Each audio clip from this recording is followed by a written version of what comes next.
paano siya inumin? So, ito na yung banig na naubos ko. Okay siya kasi sa anxiety, mabilis akong makatulog. Pag iniinom ko talaga tong si Lactodep, so yung maraming tubig.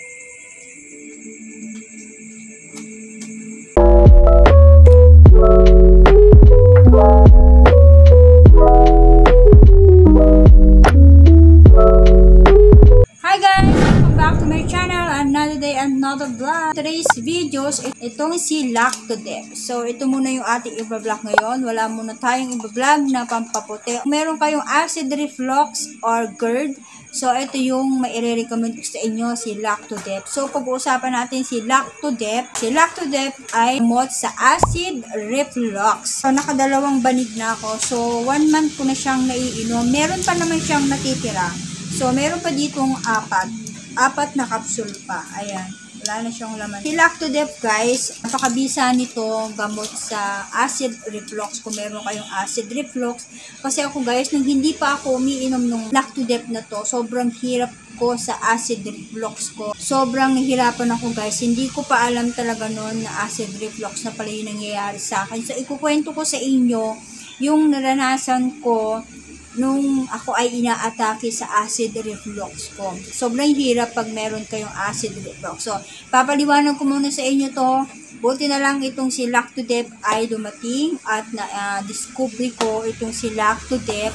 Sobrang hiyang sa akin at sobra talagang effective niya sa acid reflux. So, hindi lang sa acid reflux, sa GERD, pwede din siya, guys. Marami pang iba. Kung stress ka or meron kang anxiety, pwede siyang inumin or pwede siyang ipanggamot doon. Si Lactodep, guys, meron itong L-ranosus, L-bulgaricus, and B-lactis, plus B vitamins, B3, B5, B6, B1, B9, and B12. And meron din itong 1.75 billion CFU per capsules. So, ito yung mga naitutulong niya sa atin for diarrhea, constipation, GERD, acid reflux, skin allergy, allergic rhinitis, eczema, anxiety. Yung mga nakalagay dito sa kanyang packaging, help balance the friendly bacteria in your digestive system, to boost the immune system, to fight harmful virus and bacteria.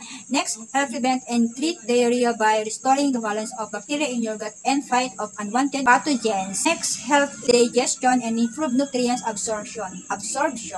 Next, can help boost mood and protect the body against the harmful physical and mental effects of stress. Next, help improve allergies and skin condition by reducing the inflammation in the gut and cause inflammation of the skin. Next, can help release the satiety, appetite, reducing hormones, resulting increased food intake. It will also reduce systemic inflammation and protect against obesity and other diseases. Last, can be co-treatment with the antibiotic. Finish, the good bacteria has been killed by the broad-spectrum antibiotics. So, ayun yung mga na-help niya sa atin. Sa isang kahon, meron itong 30 capsules. Kung gusto niyo itong itry, kung meron kayong acid reflux na matagal nyo ng gustong magamot, guys, itong si Lactodep, napakabisa nito para sa ating acid reflux. At mabibili nyo lang to sa Mercury, Lazada, Shopee. So, kung gusto nyo, guys, umorder ito sa Shopee, ilalagay ko yung link sa aking description box. Kukwento ko lang sa inyo, experience ko, paano nga ba ako nagka-acid reflux. So, ako kasi mahilig ako sa maasim, guys, tapos no, nag-diet. Kasi ako, kung ano na yung mga iniinom kong maasim, lalo na sa umaga. Sa umaga kasi, umiinom ako ng lemon at saka lemon juice, ilalagay ko sa, sa aking inumin, sa kape, or sa tawag dito, tubig na maligamgam. Nilalagay ko doon sa aking inumin pagkagising ko sa umaga. So, hindi pala dapat ganun kasi ang calamansi or lemon ay talaga nakakakos pa siya na magkaroon ka ng acid. So, magiging acid ka lalo pagka uminom ka ng mga ganon. At nakakapag-acid din, guys, yung kafe.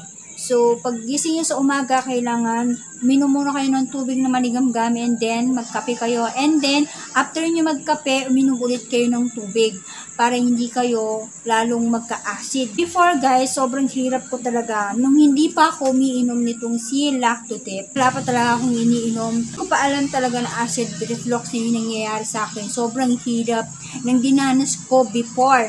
Okay, wala pa akong iniinom nun. Naatake ako sa gabi and sa madaling araw. Tapos sa madaling araw and then minsan naman ay sa umaga, 6 a.m. or 5 a.m. in the morning. Alam niyo yung feeling na guys, yung parang nabati kayo. Ganun yung mga na-experience ko pag inaatake ako ng acid reflux ko. Alam mo yun, paggising ko sa umaga, sakit na ulo ko, nahihilo ako. Tapos, hindi ko malaman talaga guys, yung buong katawan ko talaga. Alam niyo yun, yung parang nagpapawis siya kahit sobrang lamig noon. That time kasi guys, umaga yun, mga nasa bear na yon, December, mga ganyan, December, November. Alam mo yung feeling na parang nabati ako dahil nagwawalis nga ako sa umaga. And di para ako nabati, tapos papasok ako sa loob, tapos hindi ko alam kung ano yung gagawin kung nabati ba ako. Tapos yung ulo ko parang mabibitak na, tapos yung parang yung pag nahiga ka, yung higa ko talaga isang posisyon lang, hindi pwede talaga na gagalaw-galawin ka or magagalaw-galaw ka dahil mas lalo akong mahihila. Hindi ko alam kung ano yung gagawin ko, kung mamamatay na ba. Yung parang kung mamamatay na guys, yung parang ganun, parang hindi mo alam ano na yung gagawin mo, ganun. After nun guys, babaliktad talaga yung sikmura ko nun. After nun, parang bumabaliktad talaga yung sikmura ko. After nun guys, magsusuka ako. Pag nagsuka ako yun, parang mawawala ng konti yung sakit ng ulo ko. Ganon. Tapos higa na naman ulit, and then maya-maya magsusuka na naman. Pero yun, mas gusto ko yung nasusuka ako guys, na isusuka ko yung acid, reflux. Parang nawawala yung sakit ng ulo ko.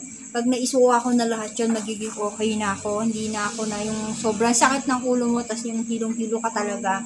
Yun yung nangyayari pagka ina-atake ako ng acid reflux ko, yung parang mamamatay ka na talaga, yung hindi mo alam kung nabati ka or what. Ngayon hindi mo alam kung ano iinumin mong gamot, hindi mo alam kung masakit yung tiyan mo, sikmura mo, kung nilamig yung sikmura mo, ganun yung mga naiisip ko. And then sa gabi naman guys, pag ina-atake naman ako ng madaling araw, siguro mga 2 a.m. in the madaling araw, ganun. Ang nangyayari naman guys, yung dito sa taas, magmula sa taas, tapos parang merong, hindi mo malaman yung umiikot siyang ganyan, tapos aakyat siya na gano'n dito yung, tapos bigla na lang parang may magbabara sa lalamunan mo na umaakyat talaga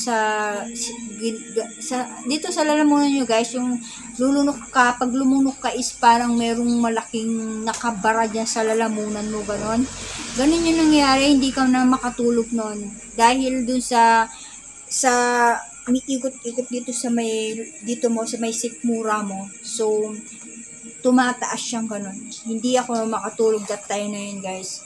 Tapos tatayo ako nun, iinom ako ng tubig. Tapos pag inom mo ng tubig, para talagang meron kang nalunok na hindi mo maintindihan.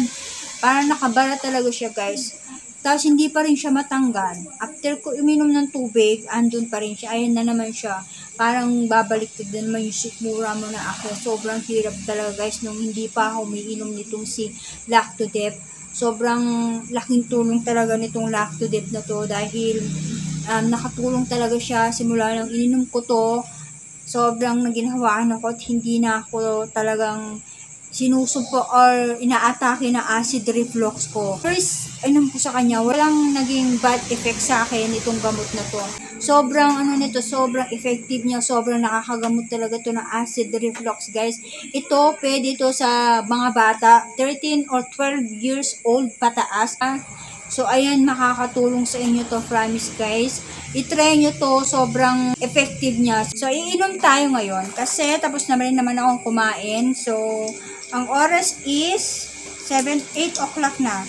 Tapos na akong kumain, nasa 2 hours na. Nakalipas na yung 2 hours. So, iinom na ako nitong si Lactodep. So, gabi ako umiinom nito. Mas gusto ko kasing uminom ng gabi. Para, alam mo yun, para pag natutulog ako is okay siya. Kasi sa anxiety, para makatulog, mahimbing yung pagtulog ko. Mabilis ako makatulog. Pag iniinom ko talaga tong si Lactodep. So, yung itsura niya guys, white siya. So, makikita nyo yung gamot. Ayan. Ganito karami yung tubig.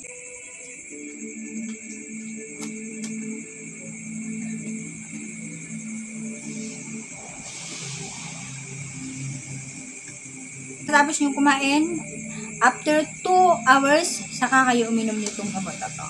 So, ayan guys. Sobrang makakatulong ito. I-try nyo na guys.